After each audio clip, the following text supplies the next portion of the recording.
causerie derrière la pédiatrie.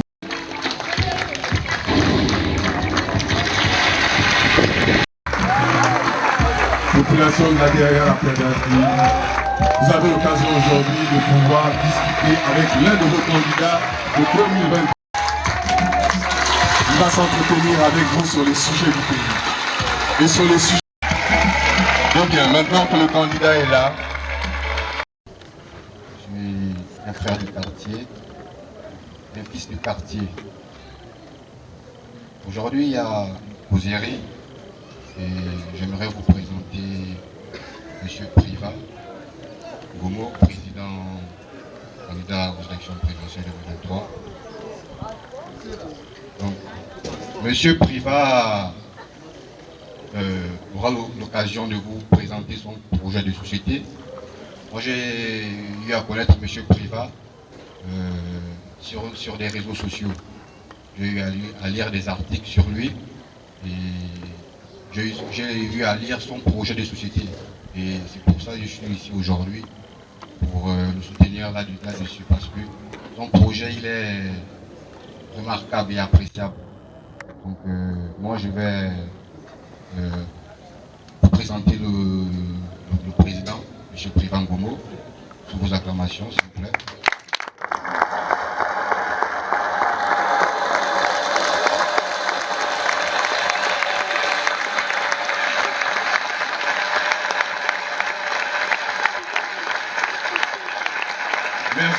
Merci. Le candidat aura l'occasion de pouvoir vous entretenir sur son projet de société et vous expliquer exactement pourquoi il est là. Mais nous sommes africains, nous sommes bantous. Et avant de discuter, on s'en remet d'abord à nos ancêtres. On s'en remet d'abord à ceux qui nous ont précédés. Merci.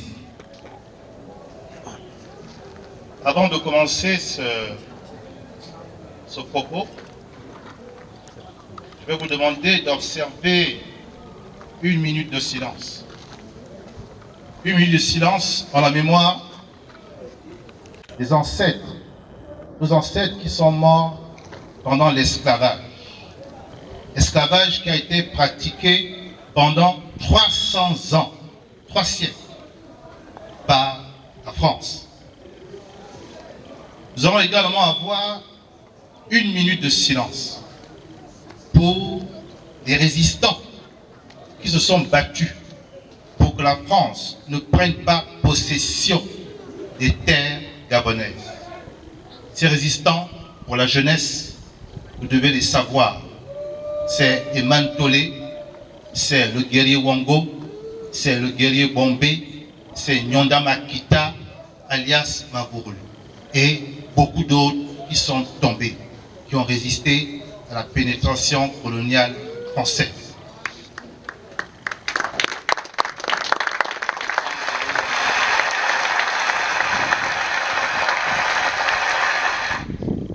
Je veux également que nous ayons une pensée pour tous nos ancêtres qui ont subi l'administration coloniale, c'est-à-dire la colonisation, qui a duré 150 ans et qui a été mise en place, réalisée par la même France.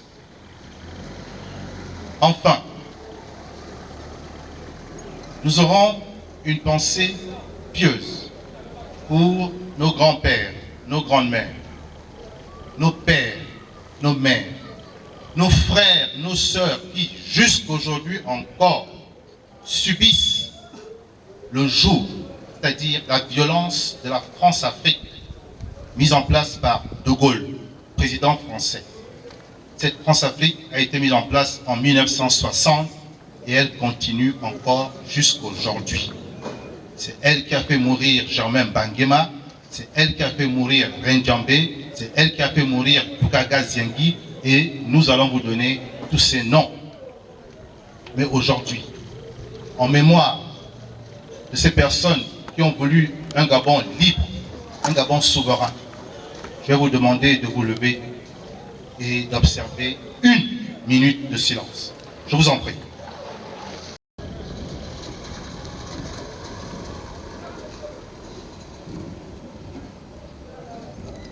vous remercie.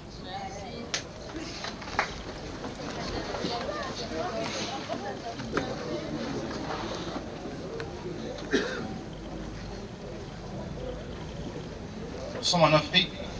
Nous savons que les ancêtres, on ne voit plus physiquement, sont là, spirituellement. Nous les avons invoqués, donc ils sont là en ce moment, en esprit. Mais vous ne les voyez pas. Je vais donc parler sous le contrôle de nos ancêtres, les esprits. Vous ne me connaissez pas, et pourtant vous avez bien voulu venir participer à cette causerie. Je vous remercie. Je vous remercie beaucoup d'être venus. Je remercie les jeunes Covendo qui ont organisé l'espace pour que nous puissions échanger. Je remercie particulièrement Ryan, qui est un fils du quartier et qui m'a plus ou moins donné la possibilité de m'entretenir avec vous aujourd'hui. C'est grâce à lui et grâce à tous les autres jeunes qui sont avec lui en ce moment.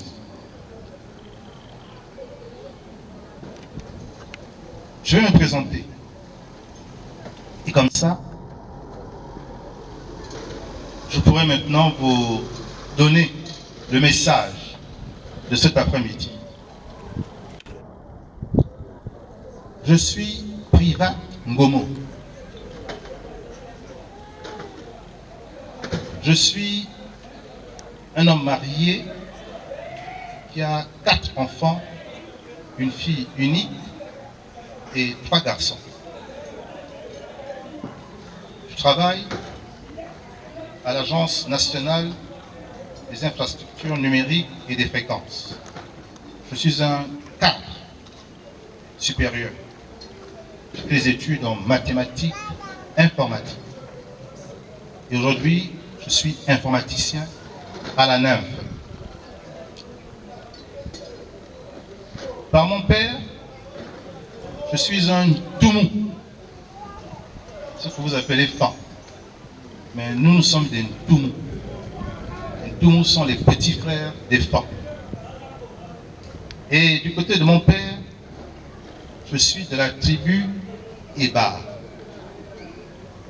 habitant dans le département du Ndem.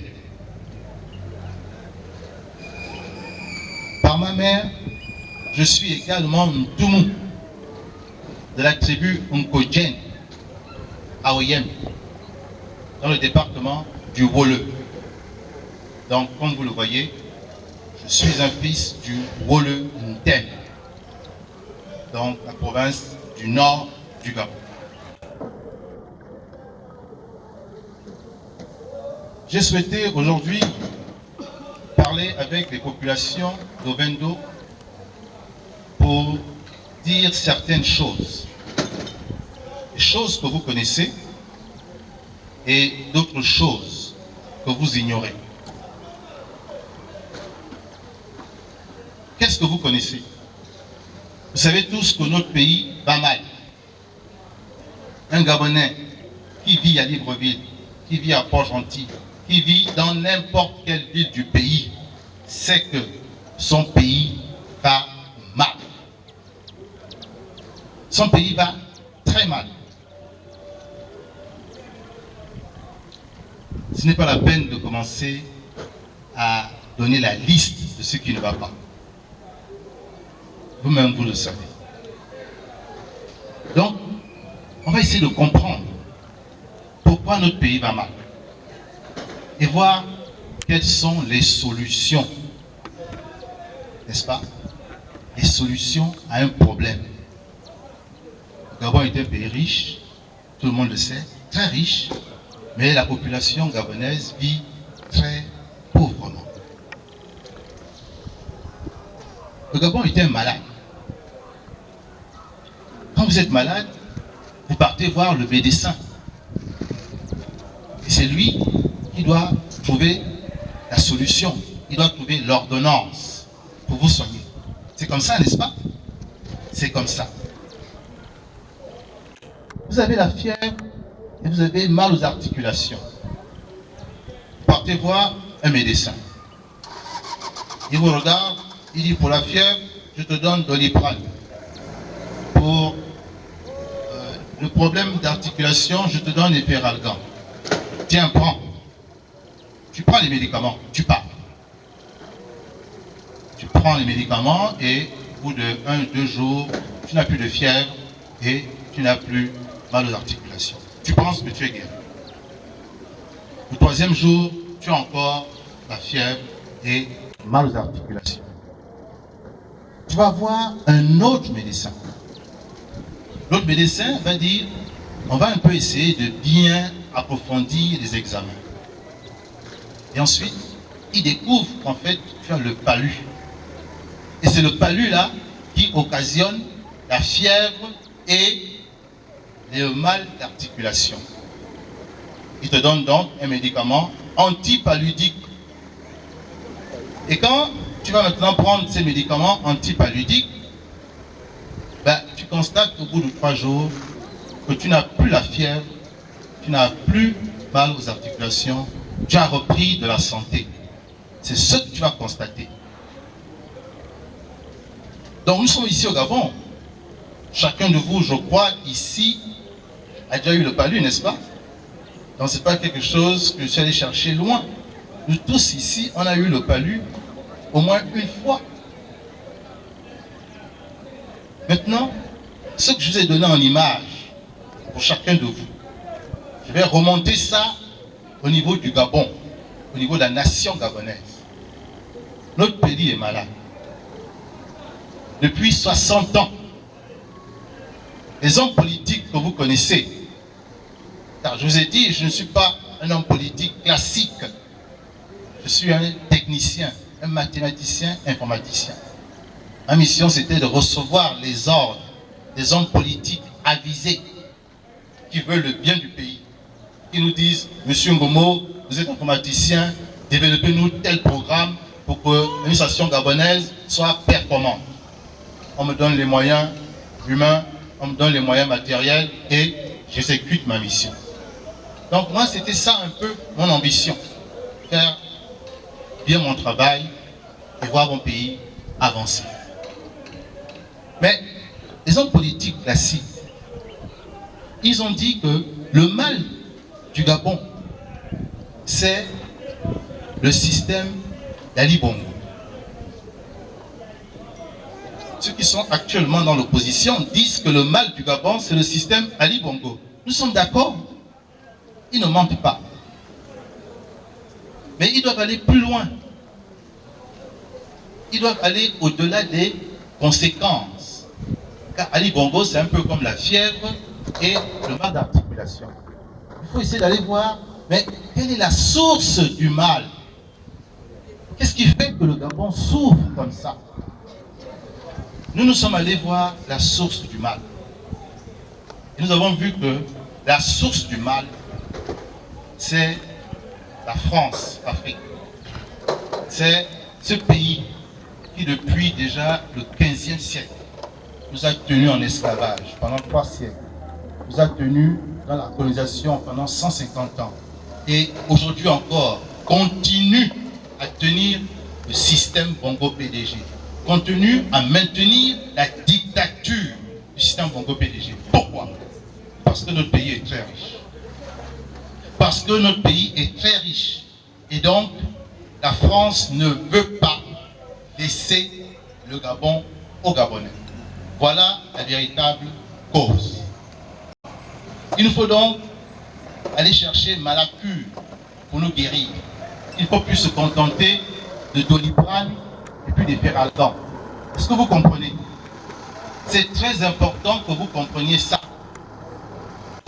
Si vous ne comprenez pas ça, eh bien, cette élection présidentielle-là sera comme les autres. Cette élection présidentielle-là sera comme les autres. Parce que nous allons vouloir régler les conséquences en disant que le système Bongo PDG, sans régler la cause. Et la cause, je vous le dis, c'est la France, Afrique, qui est dirigée par aujourd'hui Emmanuel Macron. Vous devez le comprendre. pourquoi le président Emmanuel Macron maintient la dictature d'Ali Bongo. Parce que Ali Bongo, vous le savez, n'est pas populaire. Un président est censé avoir le soutien du peuple. Or, Ali Bongo n'est pas populaire. Mais pourtant, Ali Bongo est au pouvoir depuis 2009. Et on sait comment il a pris le pouvoir. Par la force, par les armes. Alors, le peuple ne veut pas d'un président. Le président est toujours là. Mais qui donne la force à ce président imposteur d'être à la tête du pays? Qui lui donne la force? Je suis en train de vous dire que la force d'Ali Bongo, c'est d'abord l'armée. L'armée qui vient tirer sur la jeunesse lorsqu'elle veut maintenant que les choses changent. Mais cette armée-là, qui lui donne les armes? Est-ce qu'au Gabon, nous avons une usine qui fabrique les armes? Non. Les armes viennent d'où? Les armes viennent de la France.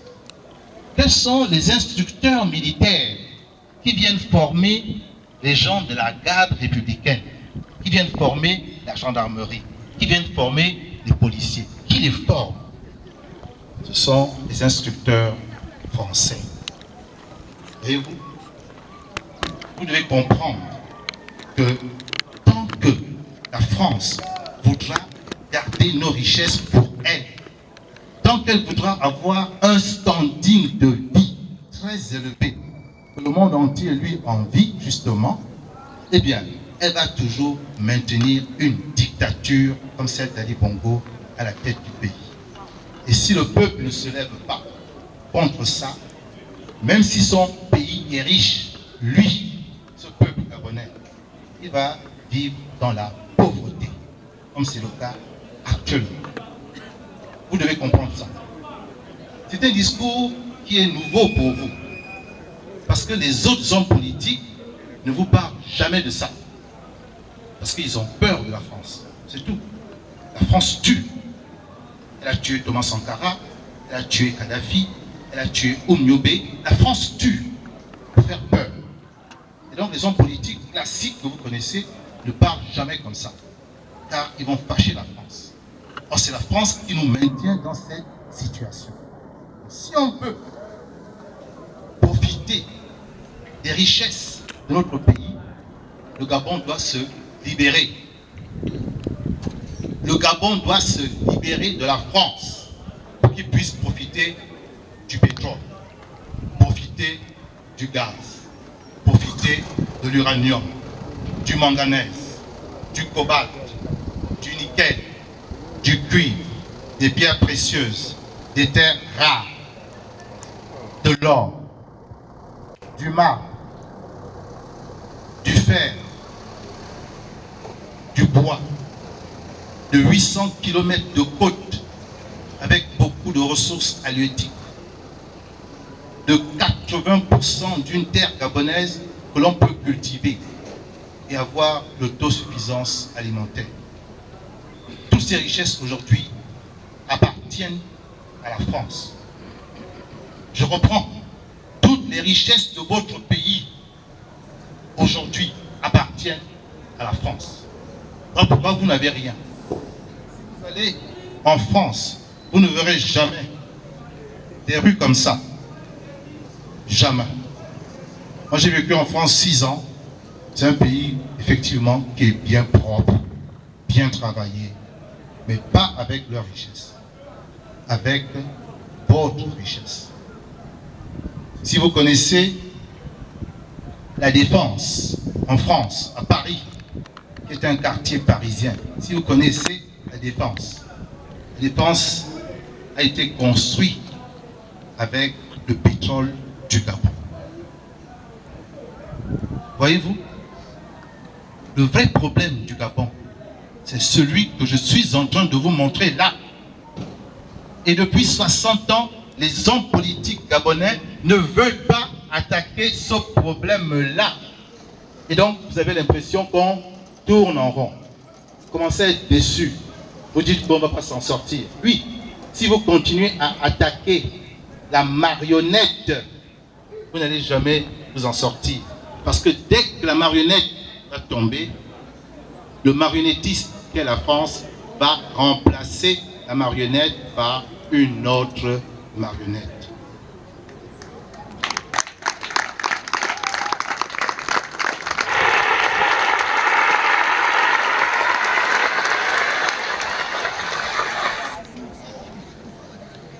Quand, en 1960, beaucoup peut-être parmi vous n'étaient pas encore nés, les opposants avaient attaqué Léomba. Oh, c'est Léomba qui gaspille le pays. Il faut qu'on le fasse partie. Léomba est parti, non? Est-ce que le Gabon s'est amélioré? Non.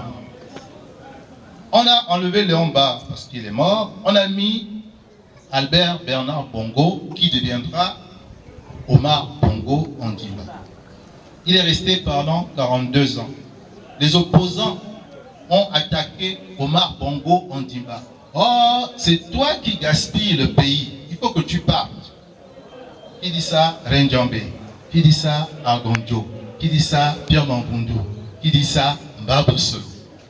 Bongo est parti, non? Est-ce que le Gabon s'est arrangé? Non. Le Gabon ne s'est pas arrangé. Pas du tout. Omar Bongo est parti en juin 2009. Qui l'a remplacé? Son fils adoptif, non? Depuis 2009 jusqu'à maintenant, c'est Ali Bongo qui gère le pays. Après avoir pris le pouvoir par la force. Est-ce que le Gabon se porte bien? Non. Donc vous voyez qu'il y a une personne derrière qui se cache. Qui vous met devant le système à l'époque BDG, Bloc démocratique gabonais de Léomba. Ensuite, qui a mis devant le PDG, Parti démocratique gabonais d'Omar Bongo. Puis le PDG, Parti démocratique gabonais d'Ali Bongo Ondimba. Mais lui est caché, vous ne le voyez pas. Vous vous attaquez seulement à la marionnette que le marionnettisme met devant. Ça peut durer encore pendant 100 ans, pendant 200 ans, pendant 300 ans. Si on ne comprend pas que le vrai problème, c'est la France. L'esclavage a duré 300 ans. La colonisation, 150 ans. Et là, la France-Afrique, 60 ans déjà. Donc pour la France, il n'est pas question de quitter un pays qui est trop riche. Donc si vous voulez que les richesses que j'ai citées là, j'ai cité quelques-unes, hein, quelques-unes seulement. Si vous voulez ces richesses-là appartiennent aux Gabonais, c'est-à-dire que vous puissiez bénéficier de ces richesses-là, il faudra vous battre, pas seulement contre la marionnette en 2023. On a l'habitude de battre d'ailleurs depuis 1993. Il faudra affronter la France-Afrique. Il faudra affronter la France. Parce que le vrai combat de 2023, qui va faire que le président qui sera élu va prêter serment. Parce que c'est la France qui empêche que le président élu prête serment, parce qu'elle impose sa marionnette qui continue à lui laisser prendre les 90% de nos richesses, et la marionnette prend les 10%. C'est ce qui donne un pays qui n'est pas construit, un pays qui n'a pas d'eau, un pays qui n'a pas d'électricité en permanence, un pays qui n'a rien, alors qu'il est le pays le plus riche de la sous-région.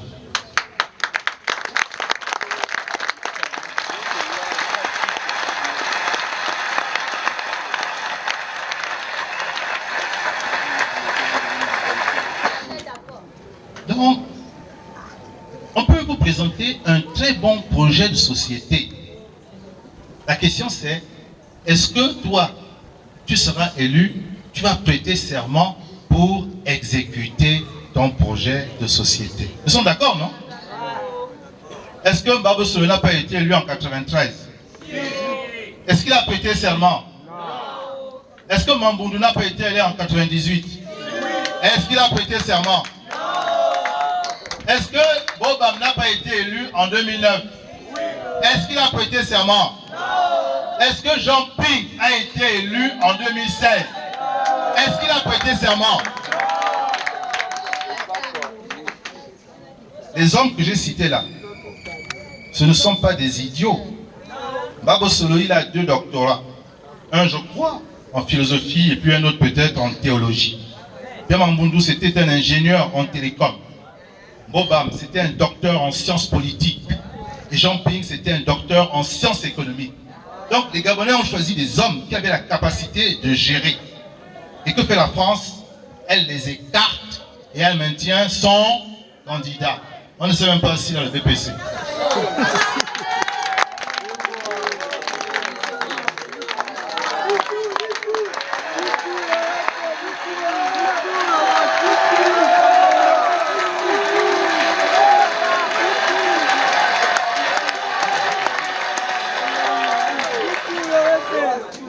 Bien. Vous voyez, ce discours-là est nouveau, non? Vous avez l'habitude de l'entendre. Vous avez l'habitude de l'entendre. Bien maintenant, il faut qu'on vous dise la vérité.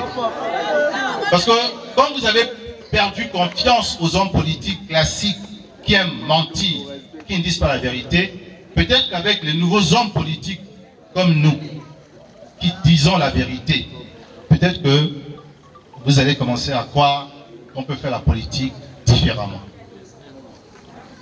Je vais maintenant vous donner juste un seul aspect de mon projet de société. Quand je serai élu par vous, quand je prêterai serment et quand je vais exécuter le mandat, vous m'aurez confié. Je ne viens pas à cette élection juste pour qu'on me voie avec les cheveux tressés. Non. Je viens pour être élu avec un discours de vérité, un discours d'homme courageux. Je viens pour être élu et prêter serment. Et pour prêter serment, il faut affronter la France qui refuse que le président qui a été élu au Gabon gère les richesses du Gabon pour les Gabonais. Si je suis élu, si je prête serment, je vais gérer les richesses du Gabon d'abord pour les Gabonais.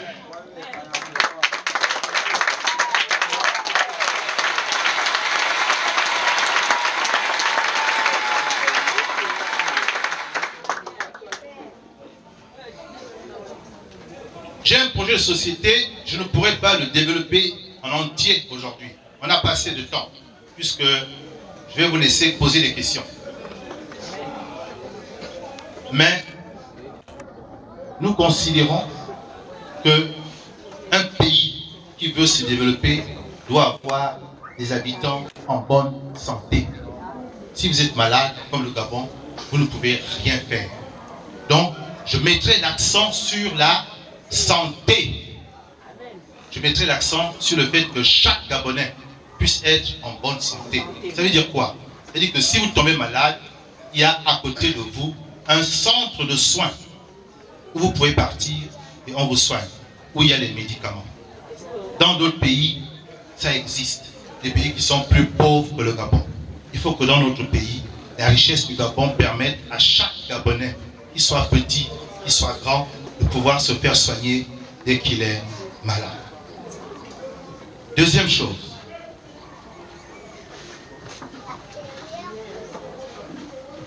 l'enseignement, l'éducation, l'instruction pour avoir un emploi. Quand quelqu'un est en bonne santé, il peut étudier quand il est jeune, il peut aller au travail quand il est adulte. Donc, après la santé, le deuxième domaine qui est important pour nous, c'est l'éducation. Ça veut dire quoi? Ça veut dire qu'il nous faudra construire des écoles, suffisamment d'écoles, suffisamment de collèges, de lycées, d'universités, d'écoles de formation pour que nous puissions avoir des élèves qui suivent les enseignements. Qu'on puisse avoir dans une classe 25 élèves pour un maître. 25 élèves pour un maître, et le maître pourra suivre les 25 élèves. Et les 25 pourront réussir. Aujourd'hui, quand vous avez une classe, combien il y a d'élèves? 120, 150. Est-ce que même un enseignant qui aime son travail, est-ce qu'il peut suivre correctement 150?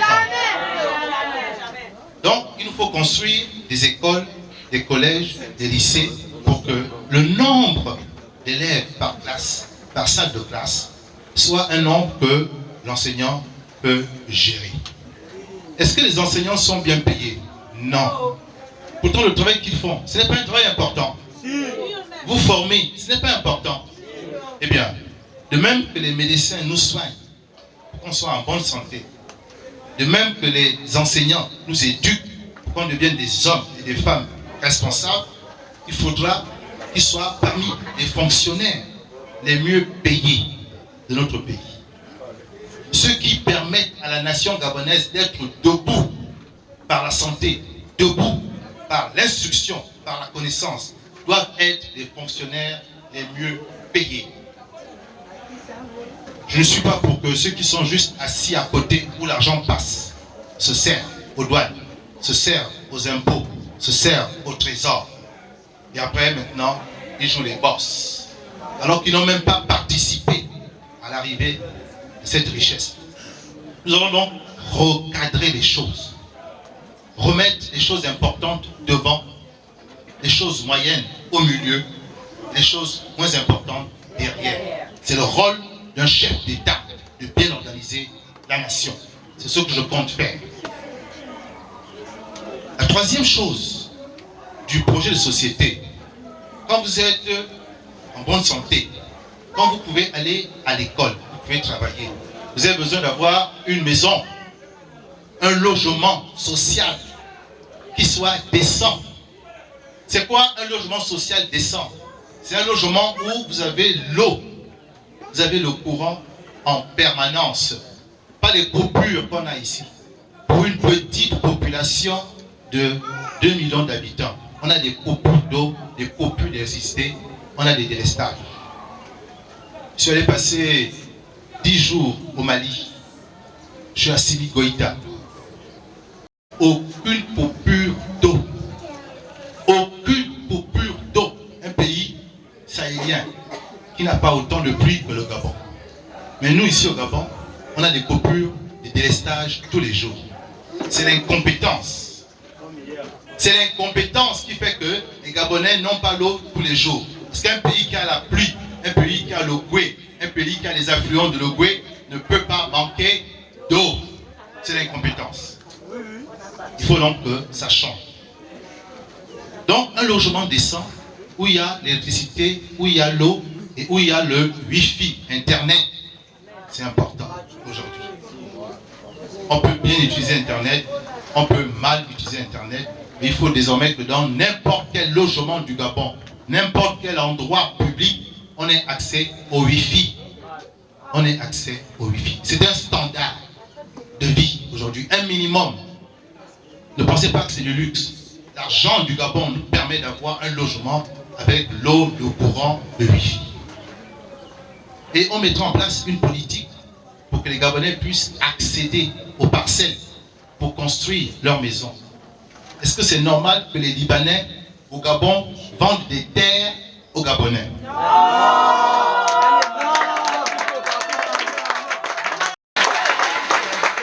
Donc ce n'est pas normal. Est-ce que vous avez entendu qu'un Gabonais a vendu des terres au Liban à un Libanais? Bon.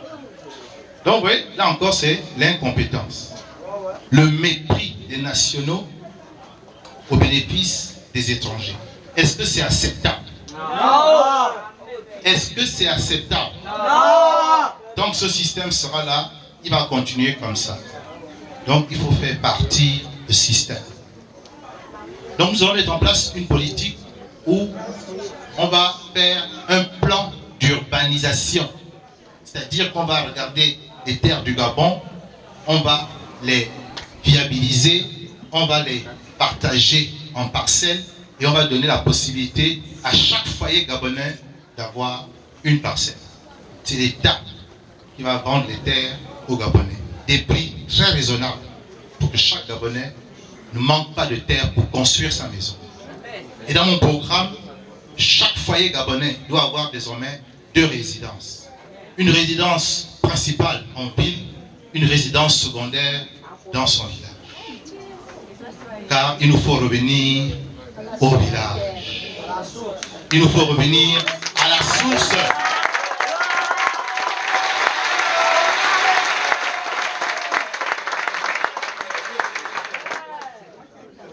Le dernier point, ce sont les prestations sociales. Je vous ai donné d'abord la santé. Je vous ai ensuite donné l'éducation. Je viens de finir avec le logement social. Maintenant, je termine avec les prestations sociales. Ça veut dire quoi, les prestations sociales? Ça veut dire que l'État décide d'avoir de l'argent qu'il va donner aux populations gabonaises qui ont du mal à s'en sortir. C'est ça tout simplement les prestations sociales. Ça veut dire quoi pour être concret? Les élèves, ils vont aujourd'hui à l'école, au CP1, ils auront la bourse. Les élèves auront la bourse au CP1.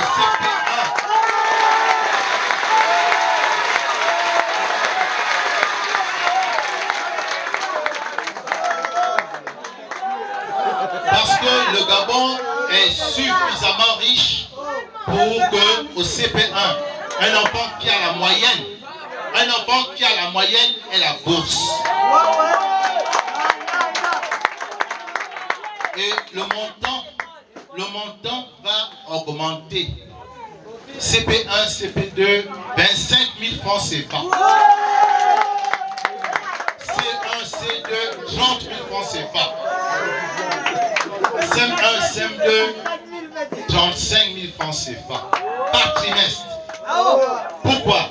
Parce que nous voulons motiver les enfants à aller faire l'école. Ce sera leur argent de poche. Les parents ne toucheront pas à ça. Et quand vous irez en 6e, vous êtes à 50 000 par trimestre.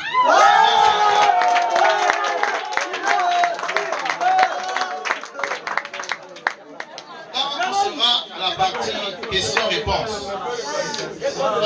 je vais vous donner méthodiquement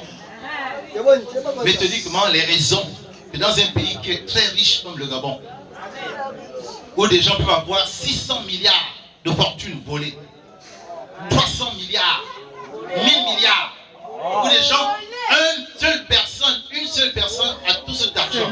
Cet argent-là appartient au Gabon. Donc ça veut dire qu'il peut servir aux petits Gabonais depuis le CP1. C'est ce que je vais faire quand je serai élu président du Gabon.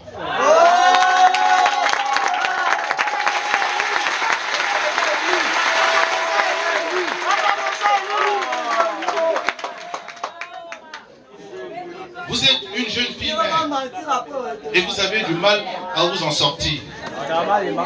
L'État aura le devoir de vous donner un logement social et de vous donner un salaire pour l'enfant que vous allez élever. Car c'est tout un métier d'élever un enfant. Ainsi, les jeunes filles n'auront plus besoin de se prostituer, de perdre leur dignité pour élever leur enfant.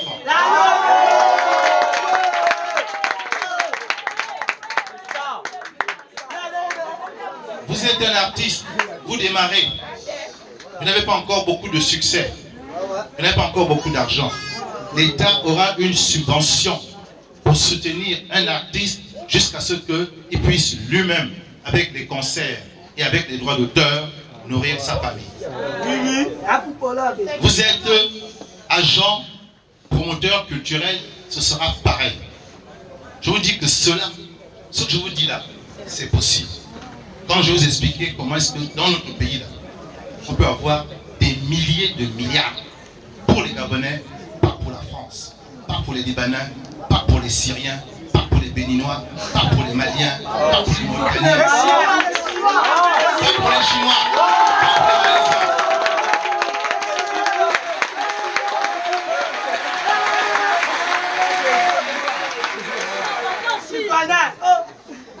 Donc, je ne peux pas continuer. Je vais maintenant vous laisser prendre la parole. Vous avez à peu près une idée du genre d'homme que je suis à travers ce premier contact. On est tous d'accord que notre pays va mal. On veut que ce pays change, n'est-ce pas? Donc, ce Gabon ancien doit disparaître. Il faut un Gabon nouveau. Il faut un Gabon nouveau.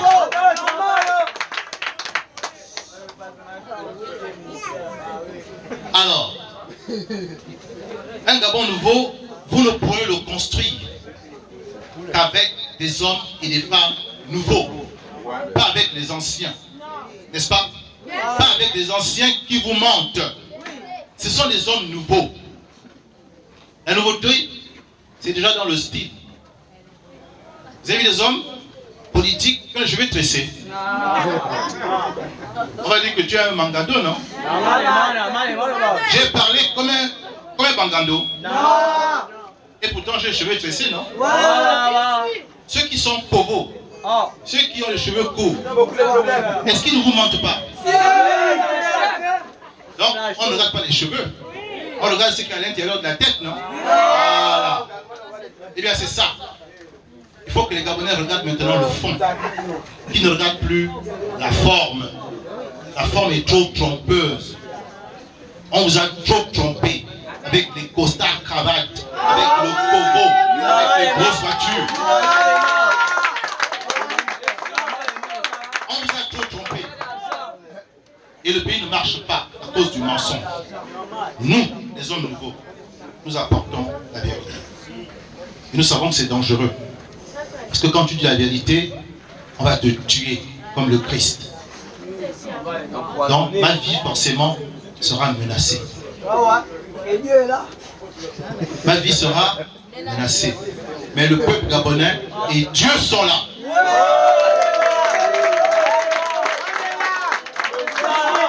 Pour me protéger. Car si ce que j'ai l'intention de faire là, avec vous, on le réalise, le Gabon sera mieux que le Qatar. Le Gabon sera mieux que Dubaï. Le Gabon sera mieux que les pays que vous enviez là. Parce qu'ils n'ont pas autant de richesses que nous. Donc ne dites pas que le pétrole est une malédiction. Ne dites pas que le marbre, le fer, le nickel, le cobalt, les terres rares sont des malédictions. Non, quand Dieu bénit, c'est une bénédiction. Quand d'autres viennent, ils vous dominent par la force, par un régime dictatorial, et ils prennent vos bénédictions, et vous croyez que c'est la malédiction. La malédiction cessera quand vous allez empêcher à ceux qui viennent prendre vos richesses, justement, de continuer à le faire. Là, vous serez bénis. Là, vous allez maintenant bénéficier de vos propres richesses. Maintenant, est-ce que chacun de vous pense que le moment est venu de bénéficier des richesses que la terre gabonaise lui a données? Qui veut continuer à laisser la France, les Syriens, les Libanais profiter de nos richesses? Donc, quand vous avez dit ça, c'est la parole. Après, il y aura les actes. N'est-ce pas? Il y aura les actes. Le temps opportun, on posera des actes. Mais déjà, préparez-vous. Nous partons à une élection présidentielle avec 2 gibiers à abattre. 2 gibiers. Le premier gibier, c'est la gazelle. C'est le PDG. Le premier gibier, c'est la gazelle. C'est le PDG. Vous comprenez, non? On va l'abattre. Depuis 93, c'est un gibier qu'on abat depuis 93. Et pourquoi on ne s'installe pas? Parce qu'il y a un autre gros gibier qui est là. Il y a un autre gros gibier qui est là. C'est l'éléphant. Maintenant, dans les 2 gibiers là, il y a un gibier qui est inoffensif.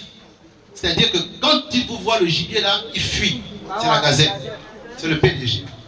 Il y a un autre gibier qui est plus dangereux, qu'on appelle l'éléphant. Lui, quand il vous voit, si vous tirez, il charge. Quand l'éléphant te charge, est-ce qu'il ne te tue pas? Il te tue. Si tu n'arrives pas à fuir. Et pourtant, les chasseurs savent tuer l'éléphant, non? Est-ce que les chasseurs peuvent tuer l'éléphant? Nous serons les chasseurs cette année 2023 pour tuer l'éléphant.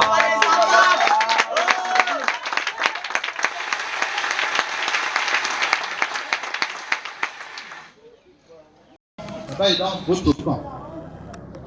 Bobam, père son âme, il avait dit, j'ai la clé c'était un ancien ministre de l'Intérieur. Donc, il avait un regard sur la gendarmerie, un regard sur la police, donc sur une partie des forces de l'ordre. Il avait dit, j'ai la clé. Il a été élu. Mais est-ce qu'avec la clé, il a ouvert la porte de l'alternance? Jean Ping a dit, allez voter, je ferai le reste, non? C'est pas ça qu'il a dit. Bon, il est toujours en train de faire le reste, non? Voilà. Parce que la France ne va pas lui laisser faire le reste, justement. Donc nous, puisqu'on a déjà vu le vrai problème, je vous dis, on va partir à cette élection. Je vais faire ma part, je serai avec vous, pour qu'on ait à la fois la clé et qu'à la fois on fasse le reste ensemble. Vous avez compris? Vous avez compris?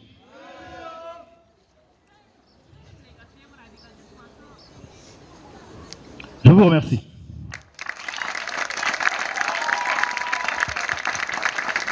Sur vos acclamations, Privat Ngomo. Bien, le président nous a entretenus et je pense si nombreux.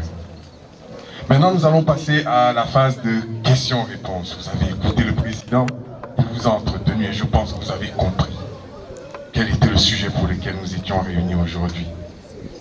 Nos amis de l'autre côté, quand ils viennent, les casiers de bière, de la nourriture, les sacs de riz, les cuisses de poulet, et ils vous mentent, et ils vous mentent. Et ils repartent chez eux. Juste pendant la période des élections, il y a presque encore 7 ans de ténèbres. 7 années là où ils ne se souviennent pas qu'il y a la population gabonaise. Mais pendant les élections, ils sont là. Ils vous donnent à manger, ils vous donnent à boire. Ils vous entretiennent avec des discours bêtes et ma boule. Et après, ils s'en vont. Et après, ils disent, le peuple gabonais nous a élus. Aujourd'hui, nous avons écouté un homme qui nous a parlé de choses vraies, de choses justes, des vraies réalités que le Gabonais vit au quotidien et dont on veut se débarrasser pour cette année 2023. Maintenant, vous avez l'occasion de lui poser des questions et de pouvoir en savoir plus sur son programme de société qu'il a prévu pour nous. Nous allons... Population d'Ovendo, oye! Sito Soko, oye! Stan Bombay, oye! Merci, Monsieur le Président. J'ai suivi avec beaucoup d'attention vos propos. Et bien évidemment, quand je me présenta, je suis Monsieur Moussi Sylvain, diplômé de l'ENA, promotion 2003, avec Georges Kosami. Actuellement, j'exerce à l'enseignement supérieur.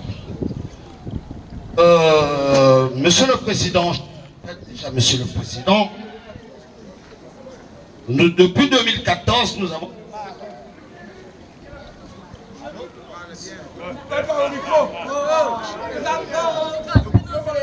Depuis 2014, évidemment, nous sommes bloqués au niveau des avancements. Les derniers avancements que nous avons obtenus, c'était en 2012 avec Solaire Ndonsima, qui était Premier ministre à l'époque. Mais il se trouve que jusqu'à présent, depuis 2014, donc ça fait essentiellement, je ne sais plus combien, si on fait un calcul, nous sommes dans les 7 ans, 8 ans, sans avancement, sans reclassement.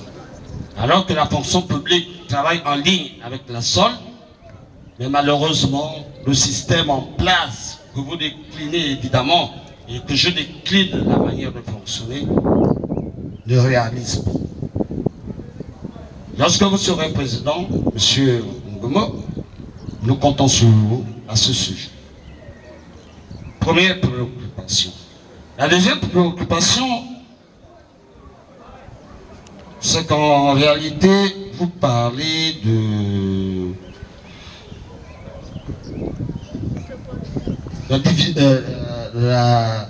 dans votre prospectus que j'ai lu,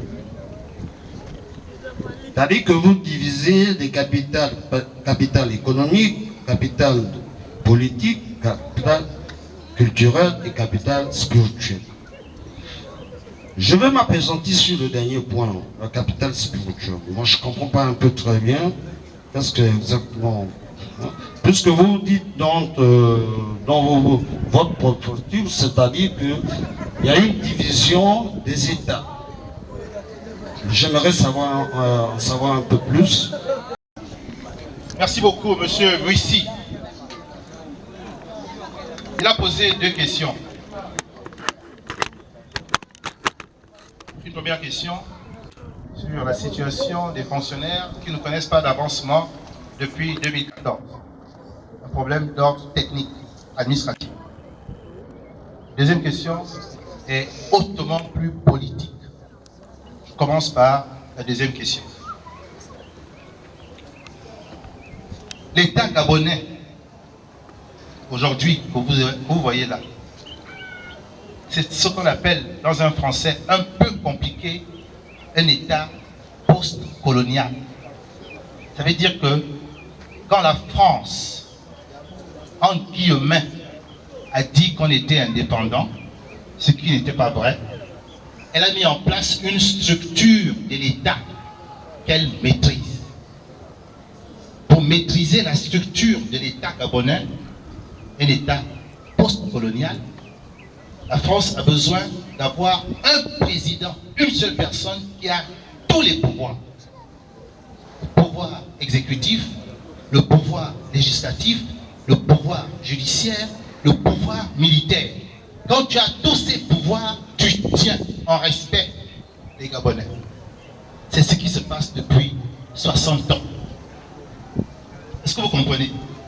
Quand maintenant, lors des élections, on veut enlever ce président qui a tous les pouvoirs fédéral, écoutez-moi, écoutez-moi, un pays fédéral, ça veut dire quoi? Ça veut dire que le Gabon sera divisé de manière administrative en 5 régions-États. 5 régions-États. À la tête de chaque région-État, il y aura un président de région qui sera élu au scrutin de liste, comme est élu le président du conseil départemental. Une région-État sera composée de 2 provinces. L'Angounié, la Nyanga, sera une région-État. Et ils vont trouver le nom de leur région, les habitants des 2 provinces, de la Nyanga et de l'Angounié. Je pense qu'ils vont même trouver Nyangou, la région Nyangou, le soleil. Le Haut-Okoué et le Goué-Lolo, les provinces jumelles, on les mettra ensemble dans une région-État que l'on pourra appeler même la région Masuku ou Makoko. Les habitants vont eux-mêmes trouver le nom de leur région. Le Walentem et le Goué-Bindo seront une seule région-État. Le Moyen-Okoué et le Goué maritime seront une seule région-État. L'estuaire et la diaspora deviendra la 10e province du Gabon. L'estuaire et la diaspora seront une région-État. Ça fait donc 5 régions-États et donc 5 présidents de région. C'est pour commencer. Du coup, le président fédéral que je suis, pour travailler le pays, ne sera plus seul à décider, tout seul au palais. Il sait qu'il a 5 champions avec lui. Chacun va travailler dans sa région. Pendant qu'on construit les autoroutes dans le sud, avec le président de région du sud, on construit les autoroutes dans le nord, avec le président de la région du nord. On construit au centre, on construit à l'est, on construit à l'ouest, en même temps. En même temps. Donc, pouvoir avoir une accélération. Ce qu'on aurait dû faire, peut-être en 10 ans, 15 ans, on divise par 5. Parce que chacun de ces présidents de région aura un budget. Un budget qui va correspondre aux besoins des populations. Ce budget-là, c'est l'argent du Gabon, qui ne part plus en France, qui ne part plus en Libye, qui reste au Gabon. Donc, pour créer les emplois, j'ai entendu un jeune homme qui disait il faut créer les emplois. Pour créer les emplois, le président de sa région va lancer des travaux. Et pour qu'on lance des travaux, qu'est-ce qu'on fait? On va désigner dans chaque région 2 capitales, 4 capitales. Une province aura 2 capitales, une autre province 2 capitales. Donc la région-État aura 4 capitales. Capitale politique, capitale économique, capitale culturelle et la capitale spirituelle. Dans chacune des capitales, on va construire l'hôtel, par exemple, de la présidence pour le président des régions. On va construire le parlement local. Pour la capitale économique, on va construire l'hôtel économique, ou bien encore la chambre de commerce. Pour la capitale culturelle, on va construire le conservatoire, où toutes les cultures de la région seront conservées. Et on va exiger à la France de rapatrier tous les masques qu'elle a volés, tous les reliques qu'elle disait que c'était des fétiches, qu'elle a volés, qu'elle expose dans ses musées et où elle gagne beaucoup d'argent. On va rapatrier tout ça. Et on mettra ça dans nos capitales culturelles. Capitale spirituelle. Monsieur Mussi a posé une très bonne question. Capitale spirituelle. Un homme, c'est d'abord l'esprit qu'on ne voit pas. Et c'est aussi le physique, le corps qu'on voit, n'est-ce pas? On dit que le corps est périssable, il meurt, on l'enterre. On dit que l'esprit est immortel, n'est-ce pas? Donc l'esprit est plus important que le corps. On pense que le corps est plus important parce qu'on le voit. Non, c'est l'esprit qui est le plus important. Et cet esprit-là, c'est lui qui nous permet d'être en relation avec Dieu, d'être en connexion avec le divin, d'être en rapport harmonique, en harmonie avec la nature. C'est l'esprit. Et ensuite, maintenant, l'esprit dicte au corps un comportement, une culture à avoir. Donc, on a d'abord l'esprit. Ensuite, on a la culture. Donc, pourquoi il nous faut une capitale spirituelle? Parce que quand les Blancs sont arrivés pendant l'esclavage et ensuite pendant la colonisation, est-ce qu'ils n'ont pas déstructuré nos réalités structurelles, spirituelles? Est-ce qu'ils n'ont pas déstructuré notre façon de croire en Dieu? Mais est-ce que ce qu'on faisait était mal? Est-ce que le Bwiti était mal? Est-ce que le Melan était mal? Est-ce que le Nzobi était mal? Est-ce que tout ce que les Blancs ont dit qui était mauvais, est-ce que c'était mal en réalité? Non. Non. On n'a jamais vu les bouddhistes aller faire une guerre pour imposer un Dieu bouddhiste en disant que ce Dieu était un Dieu d'amour. Les chrétiens ont fait ça. Les musulmans ont fait ça. Les juifs ont fait ça. Ils ont fait des guerres au nom de Dieu. Mais nous, on ne faisait pas de guerre. Et pourtant, parce qu'ils ont réussi par la force à s'imposer, ils ont dit que ce que nous croyons était mauvais et que ce que eux ils amènent est bon. Il nous faut une capitale spirituelle pour réhabiliter la spiritualité africaine.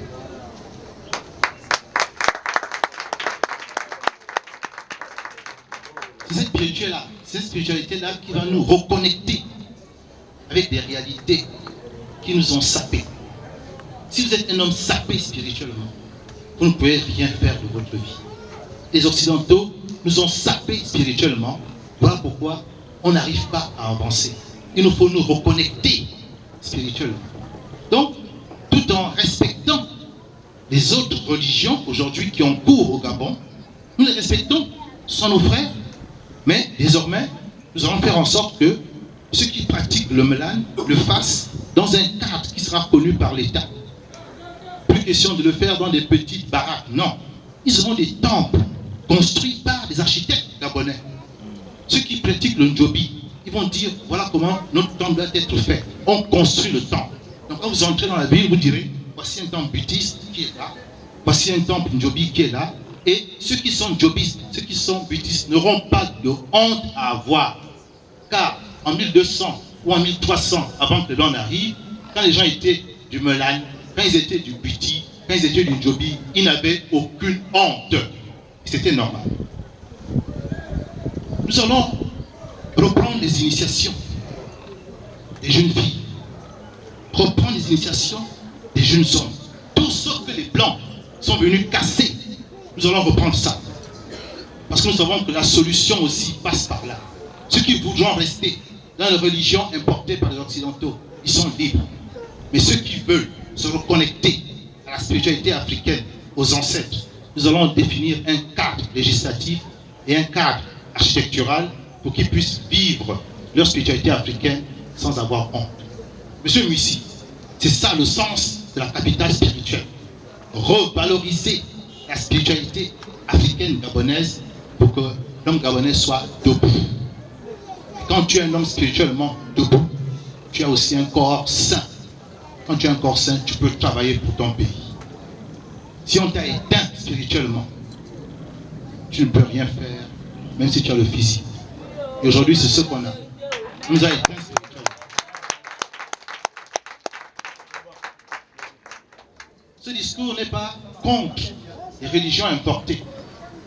Ce discours vient pour réhabiliter nos religions, nos spiritualités.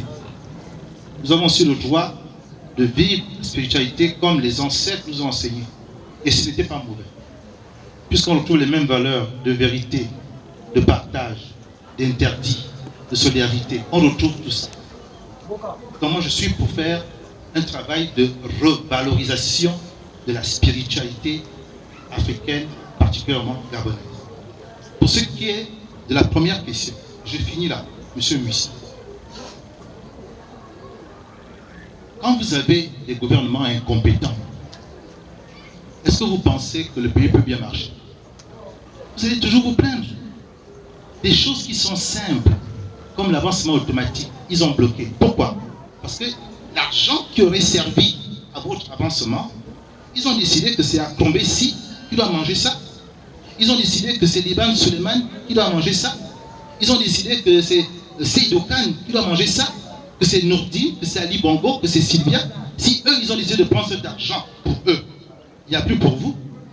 Donc, ils bloquent. Le clan s'enrichit. Le clan arabo-berbère s'enrichit. Quand eux, ils s'enrichissent avec les miettes que la France leur laisse, les miettes. Alors, avant de finir, je veux que vous compreniez un peu. Le Gabon, c'était un gros gâteau. Avec toutes les richesses que je vais citer là. Que fait la France? Elle prend son couteau et puis elle coupe un dixième. Elle dit, Gabonais, c'est pour toi. Les 90% là, c'est pour elle. Pourquoi? Parce qu'elle est venue par la force et elle compte rester par la force.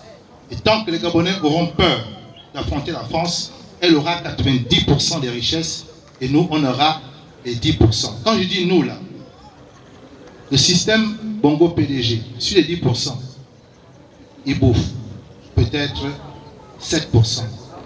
Il reste 3% maintenant pour tous les Gabonais. Voilà pourquoi on n'arrive pas à s'en sortir. Mais, écoutez bien, hein, mais les 10% là qu'on a, les autres pays africains sont venus ici. Parce que le Gabon était un Eldorado. Vous comprenez? Il faut comprendre, hein? Vous voyez, les 10% là seulement que la France a laissé au Gabon fait qu'on a un pays dit riche, on a un émirat d'Afrique centrale, on a un pays à revenus intermédiaires. Voilà ce qu'on dit. Et les gens viennent de partout pour s'enrichir. Et effectivement, ils s'enrichissent. Mais, imaginez un peu si on récupère les 90% que la France gagne. Est-ce que vous voyez ce qu'on pourra faire dans ce pays-là? Voilà ma réponse, M. Mussi. Excellence, Monsieur le Président. Bonne arrivée chez nous. Alors, vous aviez Madame Marie-Julie Mbamba. Je suis responsable d'une ONG, Mission de la paix pour des nations. Mon premier souci, vous voyez, en face de vous, il y a une jeune fille mère avec son bébé. C'est-à-dire, la femme gabonaise, vient qu'en donnant naissance, c'est sa contribution à l'édification du Gabon. Malheureusement, elle est chosifiée, elle est maltraitée. La femme gabonaise ne trouve pas sa place. Sans oublier les Gabonais. Aujourd'hui, vous vous levez en tant que futur candidat. Vous sollicitez nos voix. Nous avions eu beaucoup comme ça.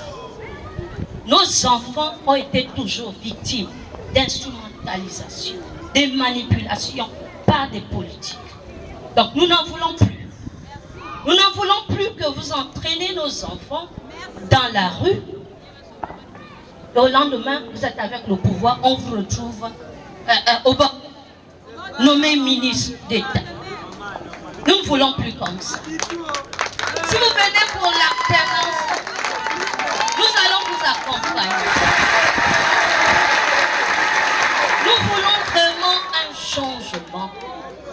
Les Gabonais sont vraiment déçus. Il y a l'absence des leaders politiques au Gabon. La classe politique est très vieillissante. Alors je vous encourage aussi. Je vous encourage de vous lever. Vous êtes bien positionné. Vous êtes très charismatique. Vous êtes un très bel homme. Capacité intellectuelle. C'est déjà un atout. C'est un atout. Mais beaucoup nous ont menti comme ça. Ils nous ont menti. Donc nous ne voulons plus de cela. Nous voulons vraiment la vérité. Vous savez l'adversaire que vous aviez. Vous avez parlé de la France. Alors, il y a un turbo-compresseur. Ils disent que même une seule voix, ils vont passer. Donc votre adversaire de taille. Regardez combien nous sommes ici au stade. Donc il faut convaincre les Gabonais que ce n'est plus un problème d'argent. Si on vous amène 10 francs, mangez, mais votez-moi. Est-ce que vous êtes vraiment d'accord d'aller avec les armes que vous aviez affronter le PDG? C'est pas possible. Je crois que je veux que vous militez pour autre chose. Je veux que vous militez pour autre chose. Le combat avec le PDG, c'est un échec. Parce que c'est des voleurs. Voici la vérité.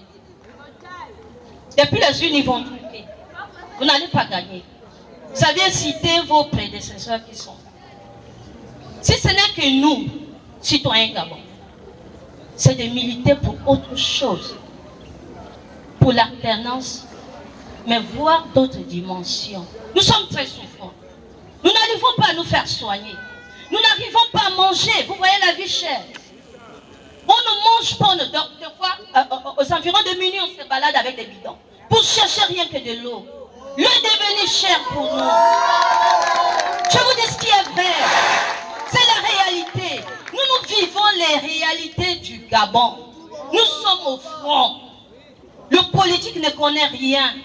Il a le courant cadeau, l'eau cadeau, le téléphone cadeau, le gaz cadeau, carburant cadeau, voiture cadeau. On a quoi dans tout ça? Même les 10%, on n'en jouit pas. Camarades, on ne jouit pas de cela. Excellence, Monsieur le Président. C'est la foi qui compte.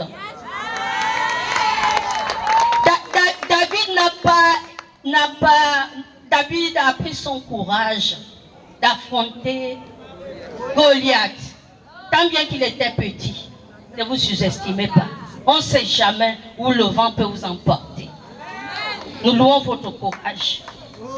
C'est pour cela, je vous encourage, pour terminer, que votre adversaire d'État, si ce n'est qu'aller aux urnes, je ne vous ai même pas su encourager vos électeurs d'aller se faire inscrire. Et si se sont fait inscrire ou pas, c'est là le problème. C'est pas possible avec des urnes pirates. Et je suis en train de vous annoncer en même temps que j'affronte ce même PDG chez moi au Ottawa, du côté de Bongoville. Je suis candidate aux législatives. Au département de Djoli à Nili, j'affronte le PDG. Je dis trop c'est trop. Je dis trop c'est trop. On veut un changement. C'est pourquoi je suis venue ici. Nous voulons le changement. Je suis indépendante. Je vais affronter le PDG. Ce sont mes pères et mes mères qui sont là-bas. Je dis le PDG peut s'armer, mais je serai debout. Mais je vous encourage, mon frère. Vos frères sont là. C'est possible qu'ils puissent vous accompagner. Mais les armes, armez-vous.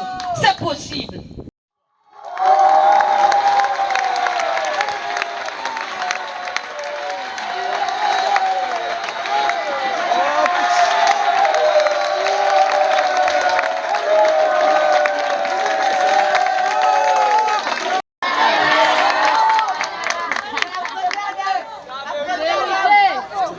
Mais elle a dit une chose.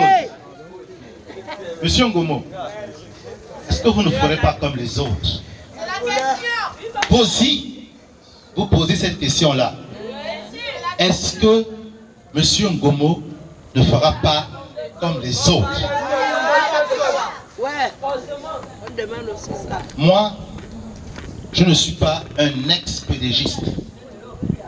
Celui qui est ex-pédégiste, c'est celui qui a été pédégiste. Quand tu es pédégiste, tu as l'ADN du PDG. Première chose. La plupart des hommes politiques que vous voyez là, ils ont soit été au PDG, ils sont maintenant ex-pédégistes. Ils ne vous disent jamais pourquoi ils ont quitté le PDG sur le plan idéologique. On apprend souvent que, oh, tel est sorti du PDG. Parce qu'il y avait un problème personnel. Il a converti ça en problème politique. Dès que le PDG et puis la France lui disent, on règle ton problème financier, qu'est-ce qu'il fait? Il repart à la maison mère. Je ne suis pas un ex-pédégiste. Je ne suis pas un franc-maçon. Je ne suis pas un franc-maçon. Les francs-maçons, aujourd'hui, gèrent notre pays depuis 1960. Ils disent qu'ils sont les frères de lumière, qu'ils apportent la lumière.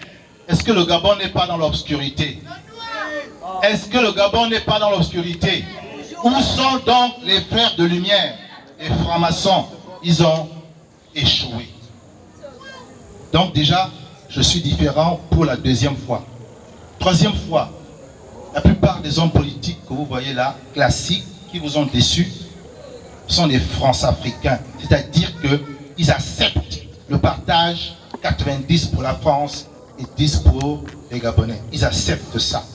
Voilà pourquoi ils ne critiquent jamais la France. Ils ne critiquent jamais la base militaire du camp de Gaulle. Ils ne critiquent jamais le franc CFA. Ils ne critiquent jamais l'ingérence française au Gabon. Au contraire, ils vont même à Paris. Ils vont à la cellule africaine de l'Élysée, dirigée par Franck Paris, pour aller chercher l'adoubement, aller chercher l'onction. Ils font ça la nuit, ils font ça en cachette. Ils ne vous disent ça jamais. Voici une troisième différence. Maintenant, j'ajoute d'autres différences. Vous avez vu beaucoup d'hommes politiques partir à l'ambassade de France, publiquement, et critiquer la politique française au Gabon. Je suis le seul qui a eu à le faire.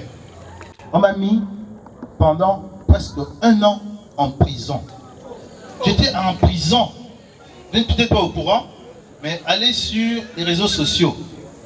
Vous tapez Ngomo Priva, Opération Lumumba. Vous connaissez Patrice Lumumba? Bien, j'ai pris son nom exprès pour dire à la France que nous avons l'intention d'être comme Patrice Lumumba, intransigeants sur notre souveraineté. Ils m'ont arrêté. J'ai passé 313 jours en prison. Est-ce que vous connaissez beaucoup d'hommes politiques qui ont ce courage-là et qui vont en prison? Quand je suis sorti, ils pensaient peut-être que j'allais me calmer. J'ai créé le New Power, qui veut dire le nouveau pouvoir. New, nouveau, power, pouvoir. Parce que, comme a dit la dame, il faut au Gabon un nouveau pouvoir pour un nouveau Gabon. Un nouveau visage de femme, un nouveau visage d'homme. Ce sont ceux-là qui vont amener de nouveaux comportements. Et là, nous allons pouvoir changer le pays. Il faut du courage pour ça. Beaucoup d'hommes politiques n'ont pas ce courage. Parce que dire la vérité seulement, c'est déjà faire preuve de courage. Mentir, c'est plus simple. Dire la vérité, sachant que tu seras attaqué, c'est un exemple de courage. Lorsque Emmanuel Macron devait venir au Gabon au mois de mars, le 1er et le 2, j'ai décidé de faire une conférence de presse pour critiquer son arrivée dans notre pays. Ils sont venus me kidnapper en plein jour à l'hôtel Hibiscus où j'entendais faire la conférence de presse. Madame, il n'y a pas beaucoup d'hommes politiques qui mettent leur vie en danger pour la nation gabonaise. Il n'y a pas beaucoup d'hommes politiques qui disent la vérité au peuple. Il il n'y a pas beaucoup d'hommes politiques qui sont prêts à affronter la France. Quand on sait que la France tue, parce qu'elle sent qu'elle va perdre ses intérêts. Ces différences vous montrent que je suis un homme tout à fait différent. Je ne suis pas comme les autres hommes politiques. Je n'ai jamais été au PDG. Et ce que je fais, chaque jour, met ma vie en danger. Ma mère qui vit encore, chaque jour, a peur de ne pas entendre que je suis rentré à la maison. Je suis venu, est-ce que j'ai garé une grosse VX? Est-ce que j'ai garé des gros 4x4? Est-ce que j'ai sorti les cotises, la boisson? Est-ce que j'ai fait tout ça? Je n'ai jamais été aux affaires, je n'ai jamais été au PDG, je n'ai jamais volé l'argent de mon pays. Beaucoup d'hommes politiques, malheureusement, qui se lancent dans les campagnes. Où ont-ils trouvé cet argent-là? Voyez-vous, madame, je suis différent. C'est parce que je suis différent que je tiens un discours différent, que je propose une stratégie différente, que 2023 sera différent de 2016, de 2005, de 2009, de 1998 et 1993. Je peux vous le garantir, 2023 sera différent. Elle dit, vous partez affronter un puissant adversaire, la France. Monsieur Ngomo, armez-vous bien, hein? Est-ce que vous pourrez affronter la France? Madame, il y a parfois des géants qui ont des pieds d'argile, qui paraissent grands parce qu'on se met à genoux. Quand on se lève, ils ne sont pas aussi grands que ça. Je vous donne quelques exemples sur la France. En 1939-40, l'Allemagne d'Hitler attaque la France. À votre avis, cette guerre mondiale, la deuxième, la France a résisté pendant combien de mois avant d'être vaincue par l'Allemagne? Est-ce que vous savez combien de mois la France a résisté? Combien de fois, combien de temps elle s'est battue? Je vais vous dire, la France a fait exactement 6 semaines.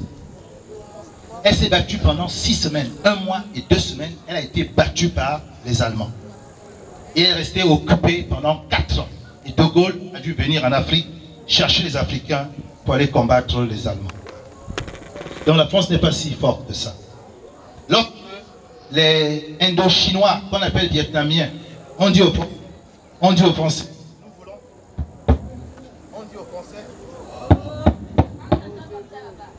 Mais voilà, lorsque les Indo-Chinois, qu'on appelle également les Vietnamiens aujourd'hui, on dit aux Français, on vous a aidé à combattre Hitler.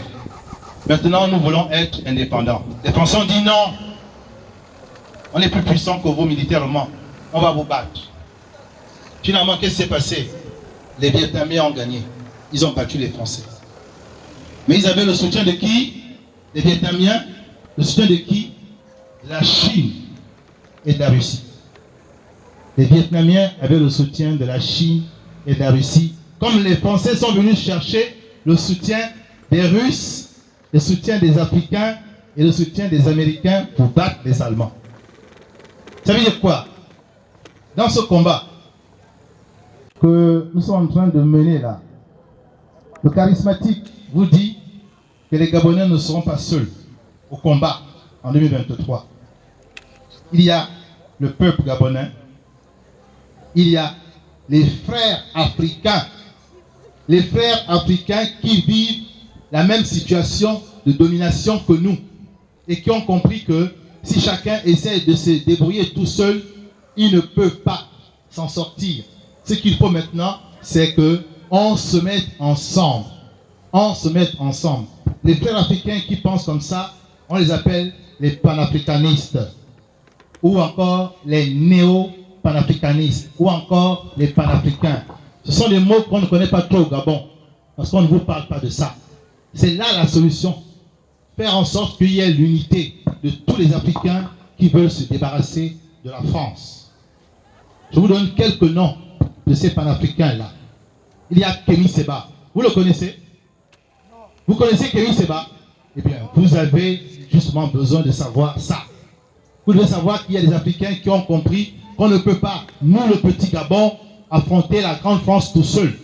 Il nous faut avoir le soutien d'autres Africains.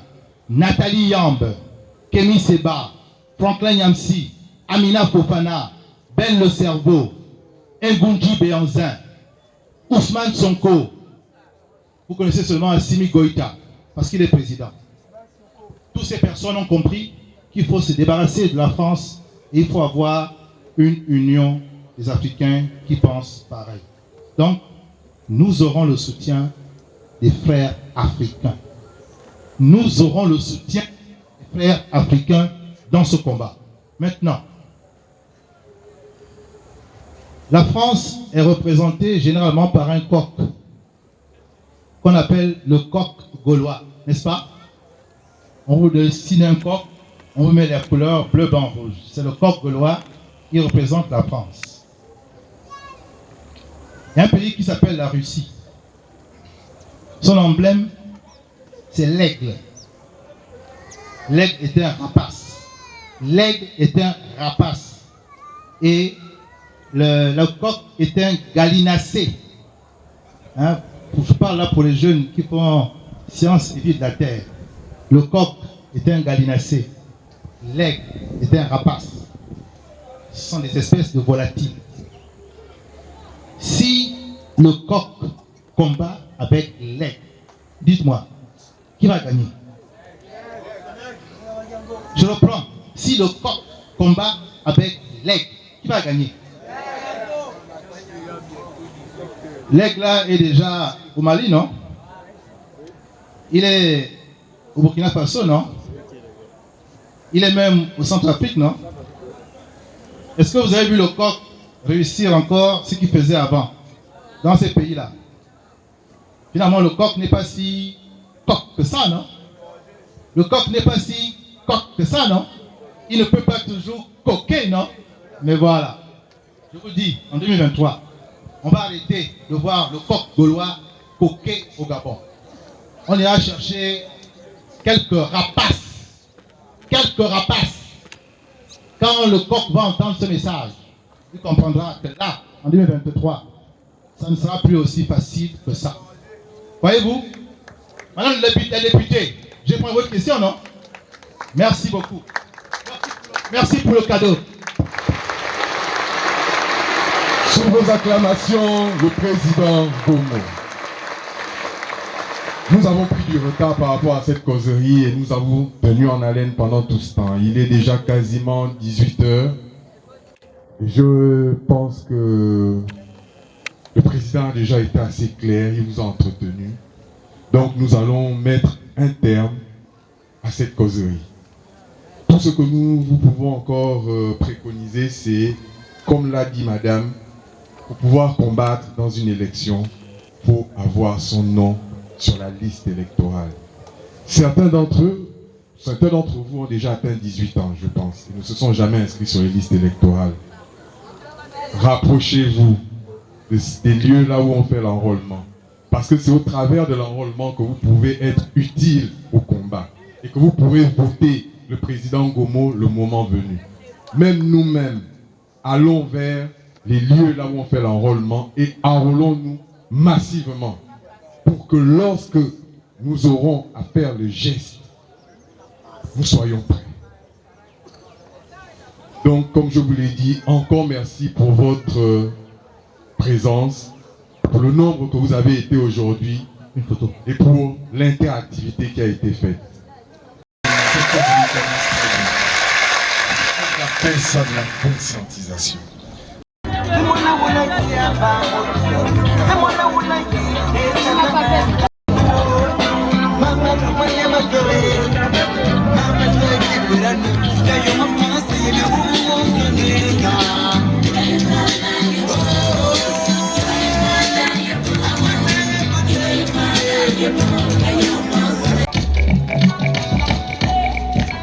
Causerie derrière la pédiatrie.